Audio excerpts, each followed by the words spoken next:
Víctimas de las FARC reaccionaron a una comunicación enviada por el antiguo secretariado en el que reconocen que cometieron delitos sancionables a la luz del derecho internacional humanitario como el secuestro. Consideran que no basta con el reconocimiento, sino que también es necesario que haya verdad, justicia y reparación. Vamos a hablar de este y de otros temas a esta hora con el expresidente Álvaro Uribe Vélez, que muy amablemente nos atiende. Expresidente, muy buenos días, gracias por estar con nosotros. Marisa, muy buenos días, mi saludo a usted, a todo el equipo periodístico de RCN y a los televidentes. Expresidente, ya lo decíamos, muchos temas que conversar, pero arranquemos justamente por este que es el último en la agenda noticiosa del día. Las víctimas están reclamando por la falta de reparación y el incumplimiento de las FARC cuando aceptan la responsabilidad. ¿Cómo evalúa usted esto? Bueno, es un incumplimiento del acuerdo. El acuerdo de por sí fue un acuerdo de claudicación del Estado colombiano, de total impunidad. Y entonces decir que solamente acepten el delito, que no lo aceptan todos y que no reparen a las víctimas, han entregado apenas el 4% de lo que se comprometieron a entregar. Eso es muy grave, Marisa, eso es un incumplimiento de un acuerdo que los favoreció totalmente y que más que un acuerdo de paz fue una claudicación del Estado colombiano que no negoció con la FARC, sino que aceptó todo lo que la FARC impuso. Expresidente, usted dijo o decía hace algunos meses que había que desmontar la JEP, incluso estaban promoviendo algunos mecanismos de participación ciudadana, sin embargo se ha matizado un poco su discurso y su posición. ¿Qué cree que debería pasar entonces hoy con esta justicia transicional? Bueno, nosotros nos opusimos al plebiscito, ganó el no, le propusimos al gobierno Santos un acuerdo nacional, no quiso, prefirieron acatar la imposición de la FARC. Y en la campaña fuimos muy claros en que había que derogarla o reformarla. Yo he dicho, bueno, ya que no la quieren derogar, por lo menos reformarla, cortarle el periodo. El país no puede quedar 20 años con la JEP, retirar a las fuerzas militares de la jurisdicción de la JEP. No puede ser que a los militares los juzgue una justicia impuesta por FARC. Y tercero, que aquellos responsables de delitos atroces que están en el Congreso no puedan tener esa representación política. A ese tipo de temas hemos venido reduciendo la propuesta para que se reforme la JEP. Usted dice que esos integrantes que están acusados de delitos de lesa humanidad no estén hoy en el Congreso. Estaríamos hablando de Pablo Catatumbo y Carlos Antonio Lozada. Sobre eso ya hay también una imputación por el delito de secuestro, pero quiero preguntarle también sobre la lentitud que hay en el macrocaso de reclutamiento de menores y también de abuso sexual. Muy grave, Marixa, mire, yo por lealtad al gobierno y por honrar un compromiso de campaña del presidente Duque, voté en favor del proyecto de la cadena perpetua a los violadores de niños, a los secuestradores de niños. Lo hice contra mis convicciones que me había formado la Universidad de Antioquia. Y lo que no entiendo es que un país que apruebe la cadena perpetua a los secuestradores y violadores de niños acepte mantener esas personas con representación política en el Congreso. Es una de las reformas que insistimos deben introducirse a la JEP y al marco jurídico que la regula. Expresidente, otro tema que por supuesto también está en la agenda del día y son los nuevos hallazgos o este informe reciente que se conoce de la Justicia Especial para la Paz sobre el tema de fosas comunes, ejecuciones extrajudiciales o lo que se conoce como falsos positivos. Sí, Marixa, mire, me sorprende esa cifra. Entonces uno no sabe a qué atenerse. La Fiscalía da una cifra de 2.000 y pico, la memoria histórica otra, y ahora sale la JEP a decir que hubo más de 6.000 casos de falsos positivos. Y también lo que llama la atención es que la misma JEP soporta muchos de esos casos en informes de ONGs contrarias a mi persona. Por ejemplo, hay una ONG que dice defender presos políticos, que en Colombia los poquitos presos políticos que ha habido en las últimas décadas soy yo. Y esa ONG le pagó a familiares del testigo Monsalve 12 millones de pesos. Y eso no ha tenido consecuencias judiciales. O la ONG Gira Castro de Cepeda, una JEP impuesta por la FARC con una cantidad de magistrados que muchos de ellos trataban a mi gobierno y a mi persona con los peores epítetos. Ahí hay alguien que trabajó con el magistrado Barceló, quien armó todo ese injusto caso en la Corte Suprema contra mi persona. Yo tomé, para que los derechos humanos se cumplieran, decisiones muy drásticas de principio a fin de mi gobierno. 2. Al principio el gobierno decían, estas ONGs, es que el gobierno Uribe, las Fuerzas Armadas, no están dando de hoja criminales, sino asesinando campesinos inocentes. Por eso tomé una decisión. Una persona dada de baja en un combate, su cadáver no lo puede movilizar la Fuerza Armada, sino que tiene que haber un levantamiento por parte del CTI, de la Fiscalía. Eso incluso sirvió para que me criticara. Uribe está acabando con la justicia penal militar. Y eso que se corroboró en 2005 por Camilo Ospina o en el 2006, llevó también abusos en la Fiscalía, porque hicieron de todo levantamiento de cadáver una autocabeza del proceso contra integrantes de las Fuerzas Armadas. Al final de mi gobierno, en el año 2008, a raíz de un informe del Ministerio de Defensa, declaré insubsistentes, retiré de las Fuerzas Armadas a 27 altos militares. Uno de ellos podría estar comprometido en acciones criminales. Los otros, de acuerdo con el Ministerio de Defensa, estaban comprometidos en no haber aplicado rigurosamente los protocolos, lo que habría facilitado falsos positivos. Siempre tomamos medidas a lo largo del gobierno. Pocos días antes de terminar el gobierno me visitó el representante de la Alta Comisionada de Derechos Humanos y me dijo, buenas noticias, en los últimos años hay apenas 4 quejas. Le dije, debería haber. En el gobierno nuestro hubo estas cifras. Mejoramos sustancialmente la seguridad. Hubo 53.000 desmovilizados, 36.000 capturados y 13.900 bajas. De esas 13.900, si hubieran dado 6.000 falsos positivos, el país no habría mejorado en seguridad, habría aumentado el caos. Yo tuve un gran afán por la seguridad, que la eficacia necesitaba ir acompañada de la transparencia. Por eso ordené que todo se hiciera público, desde Guaitarilla. Todo se hizo público, hasta mi reunión con un capitán del ejército, testigo protegido, en la oficina de Naciones Unidas, que dijo que en la brigada de Ocaña, algunos militares, para proteger al narcotráfico y dar la impresión de que lo combatían, asesinaban campesinos inocentes. Están presos. Y al salir yo de la reunión en Naciones Unidas, se lo comuniqué al país con toda claridad. Expresidente, usted dice que no comparte este informe de la JEP, que habla de 6.402 casos de falsos positivos, pero ¿estaría usted dispuesto a dar su versión ante la JEP, a poner todas esas observaciones, pero ante esa justicia transicional? No, mire, Marix, esa pregunta me la han hecho 2 colegas suyos esta mañana. Si yo digo voy a la JEP o no digo no voy a la JEP, eso se vuelve el titular morboso. Y yo le estoy respondiendo al país por todo, diciendo esto. En ese gobierno nuestro se pasó de que asesinaran 15 periodistas al año, habríamos querido 0. El último año asesinaron 1.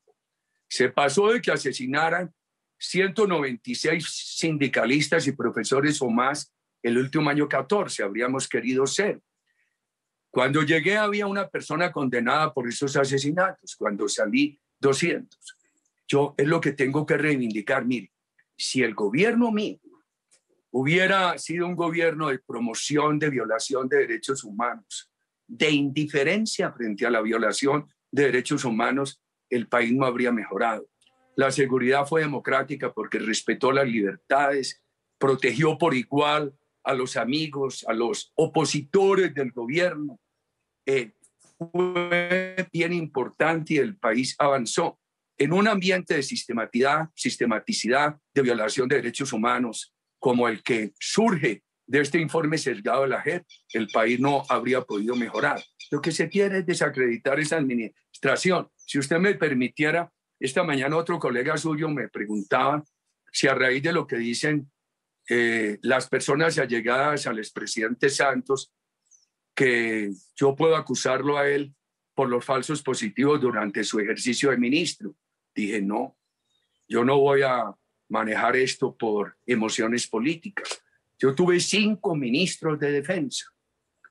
Ninguno había sido previamente amigo personal mío, uno relativamente cercano, el doctor Uribe Chavarría, de Antioquia. Todas personas honorables, empezando por la doctora Marta Lucía Ramírez. Y ellos todos saben que cualquier queja, yo respondí cuando el expresidente Santos, como ministro, con el doctor Sergio Jaramillo, me llevaron ese informe. Terminamos de examinarlo en la noche. A las 7 de la mañana del día siguiente, yo tomé la decisión de desvincular de las Fuerzas Armadas 27 altos militares. O sea que tampoco por razones políticas frente al expresidente Santos yo voy a entrar a acusarlo.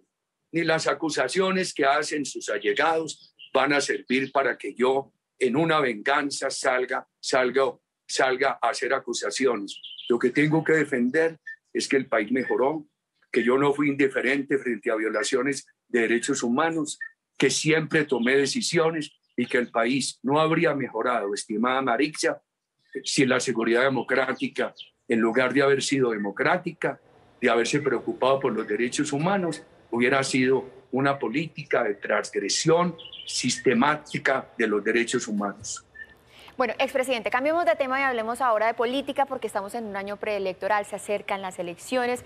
El presidente Duque dijo que a él le gusta el centro, usted es del Centro Democrático y queremos saber cómo va su relación con el presidente Duque. ¿Están bien, están mal? Porque por supuesto hay muchos rumores de que supuestamente hay un alejamiento entre el presidente y el Centro Democrático. ¿Cómo están esas relaciones? No, mire, yo he sido muy respetuoso del presidente Duque. Es una norma mía de principio a fin de gobierno. Por supuesto, tengo tesis y se las digo al gobierno de la manera más constructiva. Yo creo, y lo he dicho, que antes de hablar de candidatos, el proceso legislativo entre el 16 de marzo y el 20 de junio debe ser pródigo. Se necesita una reforma tributaria moderada, acompañarla de una reforma de austeridad y ahorro en el Estado, definir unas políticas sociales más ambiciosas. El gobierno Duque ha hecho cosas muy buenas, pero está limitado por el endeudamiento que encontró, lo ha crecido por la pandemia, limitado por las dificultades de la economía que había mejorado muchísimo gracias al gobierno Duque hasta que llegó la pandemia. Entonces estamos proponiendo ese tipo de temas para que el tejido social y productivo de la nación mejore. Y lo hago con argumentos, con inmenso respeto por el presidente Duque y con inmenso respeto por su gobierno. Un respeto de principio a fin del gobierno. ¿Cuándo fue la última vez que habló con el presidente Duque? ¿Qué me dice? ¿Cuándo fue la última vez que habló con el presidente? No, yo hablé con él ahora que 2 o 3 semanas con el equipo económico por instrucciones de él. He hablado bastante en estos días y a raíz de la muerte que tanto nos duele de doña Teresa Guarín, la esposa del médico Gonzalo Guarín, le escribí antes de ayer cuando supe esa triste noticia y él me contestó. La verdad es que yo no lo fatigo, pero mantengo siempre la disposición del más constructivo diálogo. Bueno, expresidente, aquí ya temas electorales eminentemente. Los verdes ya definieron su estrategia para buscar un candidato presidencial. Gustavo Petro ya ha esbozado con claridad todo lo que sería lo de la izquierda. Sergio Fajardo y la coalición santista ya también están fijando reglas de juego. ¿Cómo está el Centro Democrático? ¿Quiénes son los candidatos? Y permítame preguntarle, ¿su hijo, Tomás Uribe, se va a lanzar o no se va a lanzar? Mi hijo ha dicho que no se lanza. Les he pedido que cumplan la palabra. Ellos que contribuyan, ellos han podido estudiar el país, se formaron bien académicamente. Candidatos del Centro Democrático, he pedido que nosotros tenemos una prioridad, la agenda legislativa del 16 de marzo al 20 de junio. Que dote al gobierno de políticas para poder imponer unos tributos moderados que se apliquen en adelante, una gran austeridad en el Estado, una gran reducción del aparato burocrático del Estado. Ojalá se redujera el Congreso, seguramente Para ese tema tendremos que ir a un plebiscito, que se defina una ampliación de metas sociales. Por ejemplo, el gobierno en buena hora ha creado ingresos solidarios. Ojalá pudiéramos pasar de 3.080.000 familias a 5 millones. Ojalá en la universidad pública pudiera haber gratuidad para los estratos 1, 2 y 3. El gobierno está comprometido con 330.000 becas. Ojalá podamos tener recursos para llegar a total gratuidad, estimulando no la construcción de edificios en la universidad pública, sino la posibilidad de estudio a través de la virtualidad. Y que esa reforma que se aplique posteriormente, acompañada de una reforma de reducción burocrática del Estado, de ahorro, que se aplique de inmediato, permita obtener unos recursos de crédito más cuantiosos en un país ya muy endeudado para poder ampliar la política social, porque la pandemia ha aumentado mucho la pobreza y muchas personas han perdido el empleo y otros no han descendido a quedar por debajo de la pobreza, pero han perdido un porcentaje importante de su ingreso. Entonces he dicho, primero esto, primero la ley de reducción de la jornada de trabajo sin reducir el salario, primero la reforma al contrato de aprendizaje para estimular la generación de empleo, primero el bono solidario al niño que nazca en un hogar de bajos ingresos para nivelar la cancha. Después hablamos de candidatos. Y algunos me dicen, ¿están dispuestos a coaliciones? Siempre lo hemos estado dispuestos, Marisa. Están dispuestos a coaliciones. Me queda debiendo por temas de tiempo los candidatos que serían del Centro Democrático, pero quiero preguntarle ya para finalizar, ¿cómo ve la alianza que se está armando ya entre los exalcaldes Peñalosa, Federico Gutiérrez y Alex Char? Fueron excelentes alcaldes, tienen todo el derecho a avanzar, a proponer sus nombres. Fueron excelentes alcaldes. Yo creo que Peñalosa se ha anticipado a su momento histórico. En algún momento Bogotá reconocerá la obra de Peñalosa. El doctor Federico Gutiérrez y el doctor Alex Char hicieron excelentes gestiones. Cuando yo miro las cifras de Barranquilla, la austeridad burocrática, cómo esa ciudad la ha logrado, todo ese avance afincado en la capacidad de producir recursos propios, admiro a Alex Char. Admiro mucho la valentía del doctor Federico Gutiérrez, su sensibilidad por el tema social, por el tema ambiental. Esos exalcaldes tienen todo el derecho a seguir activos en la política colombiana y son líderes que los colombianos debemos respetar. Yo los respeto y los admiro. Pues al expresidente Álvaro Uribe Vélez, muchísimas gracias por habernos regalado estos minutos aquí en esta primera emisión de Noticias RCN. Que tenga un feliz día. Muchas gracias, Marixia, y a todos los televidentes.